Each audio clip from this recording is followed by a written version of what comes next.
Hi souls.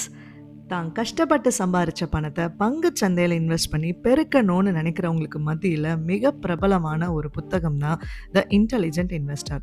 Benjamin Graham எழுதியிருக்க இந்த புக்கில் இருக்கிற ஒரு 10 பேசிக்கான முக்கியமான லெசன்ஸ், பங்குச்சந்தைக்குள்ள நம்ம இன்வெஸ்ட் பண்ணுறதுக்கு ஆரம்பிக்கிறதுக்கு முன்னாடி என்னென்ன பண்ணணுங்கிற அந்த லெசன்ஸை நம்ம இன்னைக்கு வீடியோவில் பார்க்க போகிறோம்.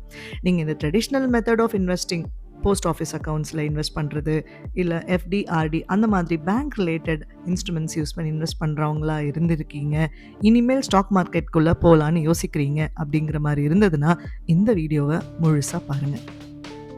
பொதுவாக ஒரு தொழில் தொடங்கும் போது என் நண்பன் இந்த தொழில் செஞ்சான், அவன் சக்ஸஸ் ஆகிட்டான், அதனால் நானும் சக்ஸஸ் ஆகிடுவேன் அப்படின்னு நீங்கள் ஒரு தொழில் தொடங்குனீங்க அப்படின்னா அதில் சக்ஸஸ் ஆகிறவங்கள காட்டிலும் ஜாஸ்தியான பேர் அந்த கஷ்ட நஷ்டங்களில் தாங்க முடியாமல் வாழ்க்கையே அதில் ஒரு போராட்டமாகி அதிலிருந்து மீண்டு வர முடியாத நிலையில தான் இருக்காங்க. இதுவே அந்த பிஸ்னஸ் ஆரம்பிக்கிறதுக்கு முன்னாடி இந்த பிஸ்னஸ் என்னுடைய வாழ்க்கை முறைக்கு ஒத்து போனதா, 5 வருஷத்துக்கு அப்புறம் தான் நான் போட்ட முதலீடே எனக்கு திரும்ப கிடைக்க ஆரம்பிக்கும்னா அந்த 5 வருஷ காலமும் எந்த ஒரு பெரிய ஒரு டிஸ்டர்பன்ஸ் இல்லாமல் என்னோட லைஃப்பை என்னால் கொண்டு போக முடியுமா, இந்த காலகட்டங்களில் இந்த தொழில் இப்படியெல்லாம் பிஹேவ் பண்ணும், அதை ஏற்றுக்கிற பக்குவமும் மன தைரியமும் என்கிட்ட இருக்கா, இது கடைசி வரைக்கும் நான் வித்ஸ்டாண்ட் பண்ணிக்கூடிய ஒரு தொழிலாக இருக்குமா, இந்த மாதிரி ஒரு கேஸ் ஸ்டடி பண்ணி நீங்கள் அந்த தொழில் ஆரம்பித்தா அதில் என்ன கஷ்ட நஷ்டம் வந்தாலும் நீங்கள் ஓரளவுக்கு மீண்டு வந்துடுவீங்க. நம்ம ஸ்டாக் மார்க்கெட்டும் பார்த்தீங்கன்னா அந்த மாதிரி தான். பங்குச்சந்தை அப்படிங்கிறது நாளைக்கு எனக்கு இவ்வளோ பணம் வேணும், அடுத்த வருஷம் எனக்கு இவ்வளோ பணம் வேணும், அதனால் நான் இன்றைக்கி இதில் இவ்வளோ பணத்தை போடுறேன் அப்படிங்கிற எண்ணத்தோடு வர்றதோ, இல்லை எனக்கு தெரிஞ்சவங்க எல்லாருமே இன்வெஸ்ட் பண்ணி ஓரளவுக்கு ப்ராஃபிட் பார்த்துட்ருக்காங்க, அதனால் என்கிட்டயும் கொஞ்சம் காசு இருக்குது பேங்க்கில் சும்மா, அதனால் நானும் ப்ராஃபிட் பார்க்கலான்னு மார்க்கெட்டுக்கு வந்திருக்கேன், இப்படிப்பட்ட எண்ணங்களோடு இருக்கிறவங்களா இருந்தால் தயவு செஞ்சு பங்குச்சந்தைக்குள்ளே வர வேண்டான்னு தான் எல்லா படித்த மேதைகளும் சொல்லுவாங்க. அப்படி இல்லாமல் நம்ம ஒரு பங்குச்சந்தை பற்றி முழுசாக கற்றுக்கிட்டு தெரிஞ்சுக்கிட்டு எல்லாமே பேசிக்காக என்னங்கிறது நம்மளுக்கு ஒரு நாலேஜ் வச்சுக்கிட்டு உள்ளே போகும்போது பார்த்திங்கன்னா ஓரளவுக்கு நம்மளால் அந்த பங்குச்சந்தையில் சர்வைவ் ஆக முடியும். அது என்ன அப்படிங்கிறத நம்ம ஒன்றா இப்போ பார்ப்போம். ஃபஸ்ட்டு பாடம் பார்த்தீங்கன்னா, நீங்கள் இன்வெஸ்டரா ஸ்பெக்குலேட்டரா அப்படிங்கிறதுல உங்களுக்கு ஒரு தெளிவு இருக்கணும். கண்டிப்பாக இன்வெஸ்டராக இருந்தால் மட்டும்தான் மார்க்கெட்டில் லாங் டேர்மில் பார்த்தீங்கன்னா உங்களோட பணத்துக்கு ஒரு வேல்யூ கூடும். நீங்கள் ஸ்பெக்குலேட்டராக இருந்தீங்கன்னா என்ன பண்ணுவீங்கன்னா, இவர் பயங்கரமான ஒரு ஃபினான்ஷியல் அனலிஸ்ட்டு, இவரே இந்த ஸ்டாக்கை கொடுத்துருக்காருன்னா இந்த ஸ்டாக்கை பற்றி நான் படித்து தெரிஞ்சுக்கணுங்கிறது இல்லை, கண்டிப்பாக அது பெரிய வேல்யூ இருக்கிற ஸ்டாக்காக தான் இருக்கும் அப்படின்னு நம்புறது. யூடியூப்பில் இந்த ரெக்கமெண்டேஷன் வந்தது, டெலிகிராம் ஸ்டாக் மார்க்கெட் குரூப்பில் இந்த ரெக்கமெண்டேஷன் வந்தது, நாடு முழுக்க இந்த ஸ்டாக் பற்றி தான் ஹைப் பண்ணி பேசிக்கிட்டு இருக்காங்க அப்படிங்கிற மாதிரி மட்டுமே ஒரு பிஸ்னஸ் அணுகிறது பார்த்தீங்கன்னா ஸ்பெகுலேஷன். அந்த ஸ்பெகுலேஷன் எப்படி வேணால் மாறும். நாளைக்கு நீங்கள் அதுக்கு தயாராக இருக்கீங்களா, உங்களோட ஃபினான்ஷியல் கோல்ஸ் அதுக்கேற்ற மாதிரி இருக்காங்கிறத உங்களால் ப்ரெடிக்ட் பண்ணவே முடியாது. அது மோஸ்ட் ஆஃப் த டைம் லாஸில் தான் போய் முடியும். இதே நீங்கள் இன்வெஸ்டராக இருக்கீங்கன்னா நீங்கள் சம்பாரித்த பணத்துக்கு நீங்கள் தான் முதலாளி. அப்போ அந்த பணத்தை நீங்கள் ஒரு ஸ்டாக்கில் போடுறீங்கன்னா அந்த தொழிலுக்கும் நீங்கள் தான் முதலாளி ஆகிறீங்க. அப்படி இருக்கிற பட்சத்தில் நீங்கள் ஒரு பிஸ்னஸில் எப்படி பணத்தை போடுவீங்களோ அந்த அளவுக்கு அந்த ஸ்டாக்கை பற்றி நீங்கள் தெரிஞ்சுக்கணும், கற்றுக்கணும்.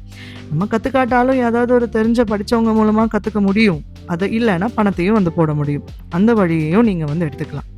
2வது பாடம் பார்த்தீங்கன்னா, எப்போவுமே பணத்தை இன்வெஸ்ட் பண்ணுறதுக்கு முன்னாடி மார்ஜின் ஆஃப் சேஃப்டி அப்படிங்கிற ஒன்று நம்ம வச்சுக்கணும். அதாவது நீங்கள் இதுதான் ப்ராஃபிட் நான் எதிர்பார்க்குறேன் இந்த ஸ்டாக்ல இருந்து இந்த பணத்துக்கு அப்படிங்கிற ஒரு முடிவோடு தான் நீங்கள் மார்க்கெட்டுக்குள்ளே உள்ள நுழைவீங்க. இந்த ப்ராஃபிட் வந்துருச்சுன்னா நீங்கள் வெளியில் வந்துடுவீங்க, இல்லை இந்த லாஸ் ஆகுது அப்படின்னா அதுலேயும் நீங்கள் வெளியில் வந்துடணும் இல்லையா. அதனால் ஒரு பெரிய ஒரு கிராஷ்ல இருந்தும் ஒரு பெரிய லாஸ்ல இருந்தும் உங்கள் பணத்தை நீங்கள் பாதுகாத்துக்க முடியும். இப்போ கொரோனா மாதிரியான ஒரு ஈவெண்ட்டோ இல்லை எக்கனாமிக் கொலாப்ஸ் மாதிரியான ஈவெண்ட்டோ நடக்கும்போது மார்க்கெட் எப்படி பிஹேவ் பண்ணணும் உங்களுக்கே தெரியும். அது கண்டிப்பாக பாசிட்டிவில் போகாது. அந்த பட்சத்தில் உங்களோட பணத்தை ஓரளவுக்காவது நீங்கள் மீட் எடுத்துக்கணும்னு நினச்சிங்கன்னா எப்போவுமே ஒரு மார்ஜின் ஆஃப் சேஃப்டி வச்சுக்கோங்க. ஒரு ஹை இருக்கும்போது ஒரு ஸ்டாக் ஒரு ஹை ப்ரைஸில் இருக்குன்னா, என்னடா இந்த ஸ்டாக் மேலே மேலே போய்கிட்டே இருக்குது, அப்போ இது இன்னுமே மேலே போகும் அப்படின்னு நினச்சி மட்டும் நீங்கள் ஒரு ஆல் டைம் ஹையில் போய் அந்த ஸ்டாக்கை வாங்கினீங்கன்னா மோஸ்ட் ஆஃப் த டைம்ஸில் அது லாஸில் தான் போய் முடிஞ்சிருக்கு. கரெக்ஷன் ஆகிருக்க மார்க்கெட்டில் இந்த மாதிரியான ரிஸ்க் பார்த்திங்கன்னா ஜாஸ்தியாக இருக்கும். அந்த டைமில் நம்ம ஒரு சேஃப்டி மார்ஜின் வச்சுக்கிறது எப்போவுமே நல்லது. 3வது பாடம் பார்த்திங்கன்னா, ஒரு ஸ்டாக்கோட ப்ரைஸும் அதோட வேல்யூவும் உண்மை கிடையாது, ஒன்றும் கிடையாது. அதே போல் நிரந்தரமும் கிடையாது.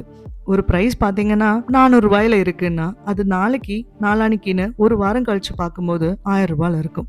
நீங்கள் ப்ரைஸ் இப்படி ஃப்ளக்சுவேட் ஆகிட்டே இருக்குது அப்படின்னு அந்த ஸ்டாக்கை வாங்குறீங்க, அது உங்களுக்கு ஒரு ஹை குடுக்குன்னு சொல்லி வாங்குறீங்கன்னு வச்சுப்போம். அந்த ஸ்டாக்கு ரூ. 300 போயிடுச்சு அப்படின்னா, அத உங்களால தாங்க முடியாம most of the time markets வந்து எமோஷன்ஸ்னால தான் ஹேண்டில் ஆகுது. அப்ப அத வித்துருவீங்க. அப்ப அத வித்துட்டு பார்த்தீங்கன்னா, ஒரு 6 மாச காலம் வெயிட் பண்ணி பார்த்தா, அது 2000ல போய் நிக்குமாம். அந்த அளவுக்கு வந்து மார்க்கெட்டோடைய பிரைஸ் வொலாட்டிலிட்டிங்கிறது ரொம்ப ரொம்ப ஜாஸ்தி. ஆனா, வாட் டசன்ட் சேஞ்ச் அப்படிங்கிறது அந்த மார்க்கெட்டோடைய அந்த பர்ட்டிகுலர் ஸ்டாக்கோடைய வேல்யூங்கிறது. அது மார்க்கெட் ஃப்ளக்சுவேஷன்ஸுக்கு அடிப்படையாத ஒரு விஷயம். அந்த வேல்யூங்கிறது ட்ரூவான வேல்யூ. அது ஸ்லோவா தான், கிராஜுவலா தான் டிக்ரீஸும் ஆகும், கிராஜுவலா தான் இன்க்ரீஸும் ஆகும். அதுக்கு நீங்க மார்க்கெட்ட நோட்டீஸ் பண்ணிக்கிட்டே இருக்கணும். அது இன்க்ரீஸ் ஆகுதா? வேல்யூ எப்படி இருக்கு? அந்த வேல்யூவ கத்துக்கிறதுக்குன்னு ஒரு சில பாராமீட்டர்ஸ் இருக்கு. அத நீங்களே உட்கார்ந்தும் கத்துக்கலாம். இல்ல தெரிஞ்சவங்க கிட்ட கேட்டும் வந்து கத்துக்கலாம். 4வது பார்த்தீங்கன்னா, நான் ஓரளவுக்கு மார்க்கெட்குள்ள உள்ள நுழைஞ்சுட்டேன். நான் ஓரளவுக்கு ப்ராஃபிட் பார்த்துருக்கேன். இப்ப எனக்கே தெரியும் போல, எப்படியெல்லாம் மார்க்கெட் பிஹேவ் பண்ணுதுன்னு என்னாலேயே வந்து ஓரளவுக்கு வந்து அசஸ் பண்ண முடியும். நானே வந்து இனி பார்த்துக்குவேன் அப்படிங்கிற ஒரு கான்ஃபிடன்ஸ் உங்களுக்கு எப்போ வருதோ, அங்கேயே உங்களுடைய மார்க்கெட் சம்மந்தமான தோல்வியும் வந்து ஆரம்பிக்குது. என்னைக்குமே யாருமே வந்து மார்க்கெட்ட ப்ரெடிக்ட் பண்ணவே முடியாது. ஏன்னா மார்க்கெட் முன்னாடியே சொன்னது போல ரொம்ப ரொம்ப எமோஷன்ஸ்னாலேயே டிட்டர்மைன் ஆகக்கூடிய ஒரு விஷயம். அப்போ மார்க்கெட்ட இந்த டைம்ல தான் வந்து இந்த ஸ்டாக்க வாங்க முடியும், நீங்க ப்ரெடிக்ட் பண்ண முடியும்னு நினைக்கிறதே முதல்ல ஒரு தப்பான ஒரு அப்ரோச் தான். எப்பவுமே மார்க்கெட் கிராஷ் ஆகும். மார்க்கெட் இன்னைக்கு டாப்ல இருக்கும். நிஃப்டி வந்து 25,000 அச்சீவ் பண்ண போகுது. அடுத்தது 30,000 அச்சீவ் பண்ண போகுது. இப்படிப்பட்ட நம்பர்ஸ வச்சு மட்டுமே நீங்க வந்து மார்க்கெட்ட டைம் பண்ண முடியும்னு நம்பக்கூடாது. மார்க்கெட் அப்படிங்கிறது பார்த்தீங்கன்னா, நம்மளுடைய இன்டெலெக்சுவல், ரேஷனல் தாட்ஸுக்கு எபோவா பிஹேவ் பண்ணக்கூடிய ஒரு விஷயம். யாராலயுமே நல்லா படிச்ச ஃபினான்ஷியல் அனலிஸ்ட்னாலயும் கூட அத வந்து ப்ரெடிக்ட் பண்ண முடியாது. ஸோ இப்படியெல்லாம் யாராவது சொல்லிக்கிட்டு ஒரு டிப்ஸ் குடுக்குறாங்கன்னா, அத நீங்க ஃபர்ஸ்ட்டு அவாய்ட் பண்ணணும். ஏன்னா அது வெறும் நாய்ஸ் தானே தவிர, உங்க பணத்த நீங்க ரேஷனலா போடக்கூடிய ஒரு ஆப்பர்ச்சுனிட்டி கிடையாது.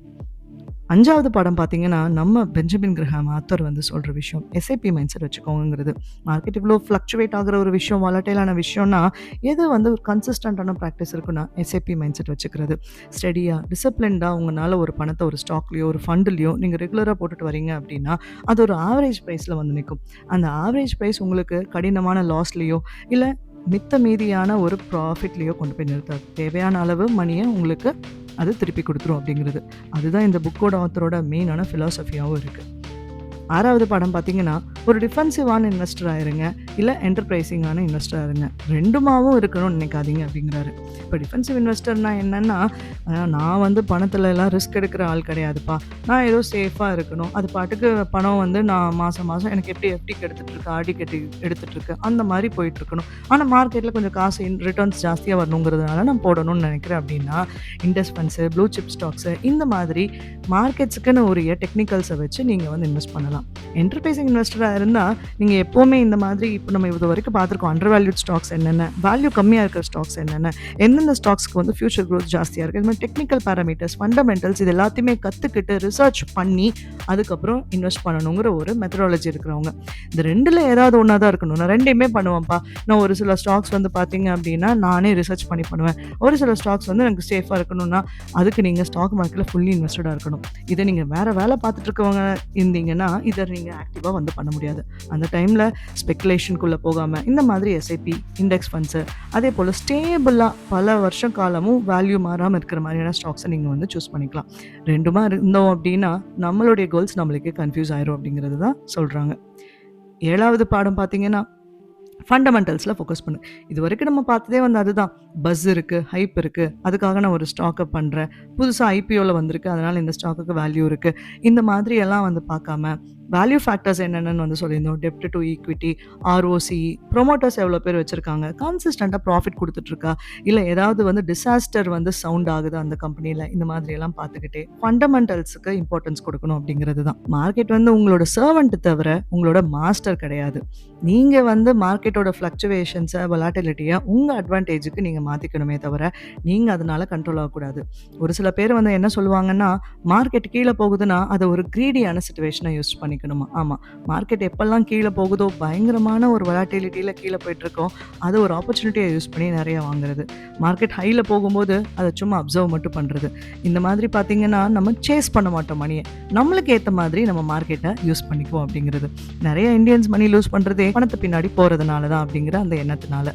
பென்னி ஸ்டாக்ஸில் போடுறது, இல்லை ஒரு ஸ்மால் மீடியம் ஐபிஓஸில் இன்வெஸ்ட் பண்ணுறது, அடுத்த டாடா மோட்டார்ஸ் இதுதான், அடுத்த டெஸ்லா இதுதான், அடுத்த என்விரான்மெண்ட் ப்ராஜெக்ட் இதுதான் வந்து பேசு பொருளாக இருக்குது அப்படிங்கிற ஒரு விஷயத்துலையே க்ரீடியாக போய் வாங்குறது தான். மார்க்கெட் கம்மியாக இருக்கும்போது க்ரீடாக இருக்கலாம், பட் மார்க்கெட் பணத்தை கொடுக்குங்கிறதுல க்ரீடியாக இருக்கக்கூடாதுங்கிறது தான் கிரஹாம் இங்கே வந்து வார்னிங் கொடுக்குறாரு. 10வது பாடம் என்னன்னு சொல்லி பார்த்தீங்கன்னா, எதுக்காக நம்ம வந்து பணத்தை மார்க்கெட்டுக்குள்ளே கொண்டு வரோம், பங்குச்சந்தைக்குள்ளே. 6%, 7% எஃப்டிஆர்டியில் வாங்கிட்டு இருக்கோம். அதை 10%, 12%, 14%ன்னு மாற்றத்துக்காக தான் பங்குச்சந்தைக்குள்ளே வரேன். ஏதாவது ஒரு வகையில் நான் அதை மாற்ற மாட்டேன்னா, ஏன்னா F1 இருக்குது, இன்ட்ராடே இருக்குது, நார்மல் ட்ரேடிங் இருக்குது, இன்வெஸ்ட்மெண்ட் இருக்குது, அப்புறம் மியூச்சுவல் ஃபண்ட்ஸ் இருக்குது, அதில் டெப்ட், ஈக்விட்டி, லிக்விடுன்னு இந்த மாதிரி நிறையா இருக்குது. எல்லா பணத்தையும் நான் இதிலே போட்டு வச்சேன்னா எனக்கு ஏதோ ஒரு வகையில் அந்த பணம் பெருகாதா அப்படின்னு நம்ம நினைப்போம். பணம் பெருகிறது இம்பார்ட்டன்ட் தான், முக்கியம் தான். அதுக்காக தான் நம்ம இந்த வீடியோவே போடுறோம்னு வச்சுக்கோங்க. ஆனால் அந்த பணம் பெருகிறது மட்டுமே நம்மளுடைய அல்டிமேட் குணமாக இருக்கிறது மூலமாக என்ன ஆகுதுன்னா, நம்மளுடைய முதலும் மோசமாயிடக்கூடாது.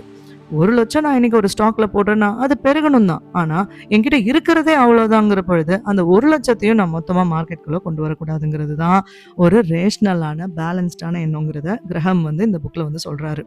கொஞ்சம் பணத்தை நீங்கள் ஒரு ஸ்டேபிளான பணமாக இருக்கட்டும் அப்படின்னு நினச்சிங்கன்னா எஃப்டிஆர்டியில் போட்டு வைக்கிறது, போஸ்ட் ஆஃபீஸ் அக்கௌண்ட்ஸில் போட்டு வைக்கிறது, இந்த மாதிரி வேறு instruments, gold or real estate அந்த மாதிரி போட்டு வைக்கிறதும் பண்ணலாமே தவிர, மொத்தமாக அதாவது 75% நான் வந்து இதில் வச்சுக்கிறேன், 50% அதில் வச்சுக்கிறேன், 25% இதில் வச்சுக்கிறேன் அப்படிங்கிற மாதிரி பிரிக்கணுமே தவிர மொத்த பணத்தையும் ஒரே ஃபார்ம் ஆஃப் இன்வெஸ்ட்மெண்ட்டில் நம்ம போடக்கூடாதுங்கிறது தான் வந்து கிரஹாம் இங்கே வந்து சொல்கிறாரு.